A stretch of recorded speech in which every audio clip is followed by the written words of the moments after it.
Chikungunya आहे की नाही ही 5 लक्षणे तपासा. ताप आहे पण चिकनगुनिया तर नाही ना? जाणून घ्या फक्त 5 लक्षणांतून. 1. अचानक आणि तीव्र ताप. ताप खूप वेगाने वाढतो आणि खूपच त्रासदायक वाटतो. 2. सांधेदुखी आणि सुजलेली सांधे, विशेषतः हात, पाय, गुडघे आणि मनगट यांमध्ये तीव्र वेदना. 3. डोळ्यांती वेदना आणि लालसरपणा. डोळ्यात जळजळ, डोळ्यांभोवती जडपणा जाणवतो. 4. त्वचेला लाल चट्टे, पुरळ उठणे.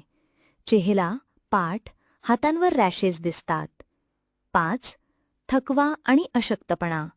शरीर थकलेले वाटते, झोपेतून उठताना सुद्धा ऊर्जा नाही. अशी लक्षणे दिसत असल्यास त्वरित डॉक्टरांचा सल्ला घ्या. व्हिडिओ उपयुक्त वाटला तर लाईक करा आणि सबस्क्राईब